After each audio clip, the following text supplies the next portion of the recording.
Right, so I wanted to talk to you all about like inner child healing and the subconscious mind. Basically, what I've come to the conclusion, which I've kind of always known anyway, and other people that are into like spirituality and energy work would know.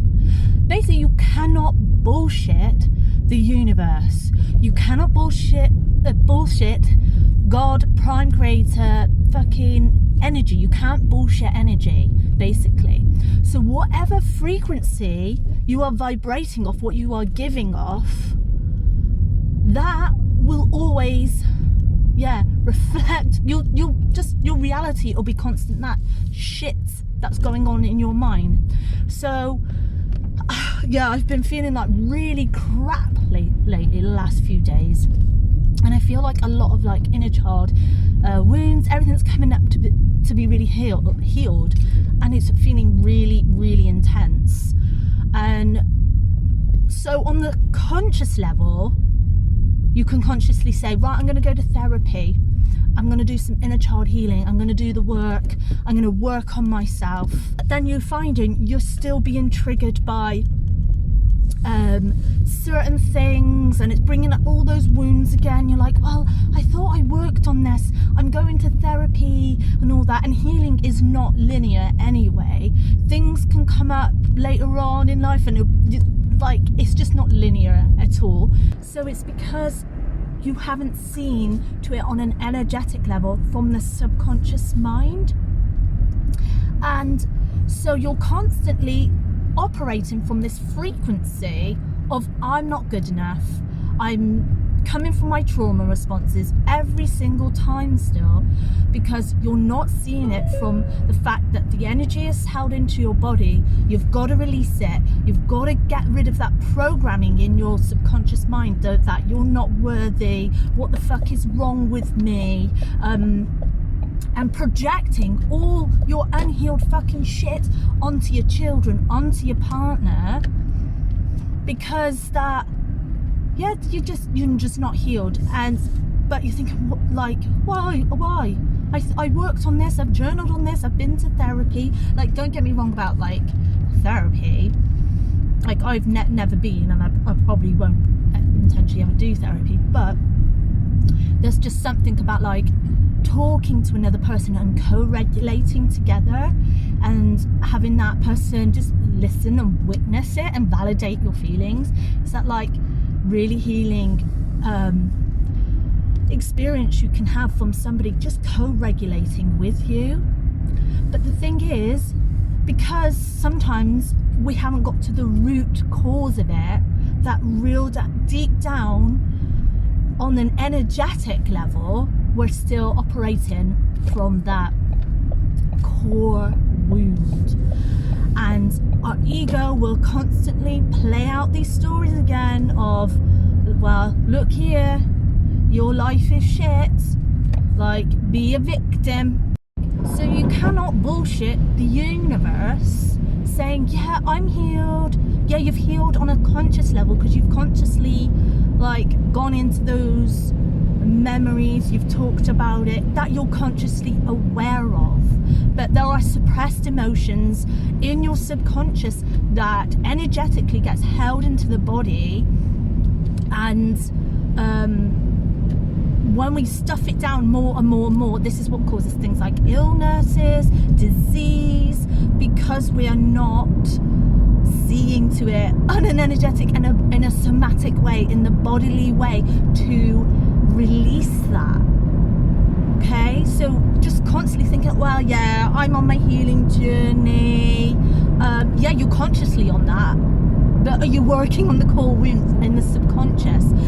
How it all works, and your core beliefs is formed obviously from up to the ages of 7. That is very early on in your life. Like from 0 to 7, that's when your core beliefs about yourself and the world are formed. And children pick up things about what they are like as a person, what they believe to be true about themselves, based on their experiences in their environment, what their environment and experience says about them as a person. And I don't mean somebody telling them like, you're a waste of space, go on, stop being so silly, sit down, shut up, and actually telling them that is part of it. What I mean is was their needs met? Was your needs met as a child? Because if your needs weren't met, then that will tell you your environment, like, were your needs not met through like your environment, your caregivers? Were you like neglected? Were you like not given food, water? And I know that's like on an extreme like level and that, but that's what I mean. And then children will think, well, my needs aren't met. Well, am I not good enough? Am I not worthy? What's wrong with me? My needs aren't being met. You know what I mean? That's when they'll start to perceive about things. If a child was left, they're like, well, what's wrong with me? You know? And then this forms these core beliefs, you know, about the world. Do you see where I'm coming from? And then it's getting to that root cause of, why am I not good enough? Why am I not worthy? Why do I feel like fucking shit every time I want to live the life of my dreams, but I'm so fucking scared? Like, no, sorry, I'm going on a bit of a rampage here. And children will always just believe what they perceive it to be true.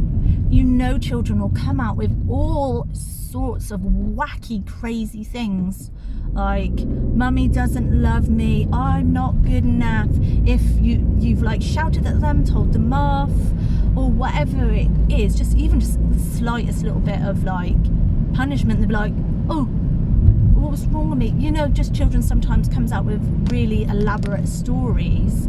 And sometimes like a little good tip here is actually asking the child, well, why do you think mummy got a bit cross then? What happened? Why do you think? And then they can tell you how they feel, because sometimes they're like, mummy shouted because I'm bad, you know, mummy doesn't love me, that's why she shouted. Because that's how children perceive things, because all they want is to feel loved, they want to feel heard and seen and just validated and have their needs met. So when a child says that back to you, then that's when you can reframe it and tell them, actually no, it wasn't this, it was that, and all these sorts of things. And do that in a way that's not projecting blame onto them, like, well, I shouted at you because you were being a little brat, or you jumping all over the sofa, you were like drawed on the walls, you pissed me off. Like, that's just projecting your trauma. And the fact that there's an aspect of that, their behaviour, their whatever happened, aspect of them that you probably don't particularly like about yourself, or it brings up that trauma, so you're projecting onto them and saying, well, I don't like what you did because I don't like that about myself, I don't like the fact that it made me feel something that in childhood, and it's your fucking fault, you know. So I had to really come on and just get this all off my chest. So I hope that makes sense. So you've got to just, with inner child healing, sometimes you've got to get to those subconscious core beliefs rather than on the conscious level. That's just like here, but down here is the hurt, the pain, that anger, the sadness. Well, the anger's here, and deep down it's sad, it's upset, it's an unmet needs of your inner child. So if you're consciously just thinking your way through things of like, yeah, I'm nice and healed, I'm on my healing journey, I've done a lot, I'm like reparenting myself because I've done a bit of journaling. And don't get me wrong, like, I journal all the time, I did some deep journaling. Journaling is very, very, very fucking powerful tool. But that was just to say, like, oh, I've done a bit of journaling, I'm all right now. But energetically, you're still operating from that frequency of trauma, your low vibe trauma shit. So yeah. Went off a bit of tangent a little bit, but I hope you get what I mean. I think it's probably yeah, it's just all my shit's coming up at the moment, and it's a journey. It doesn't happen like overnight. It's non-linear.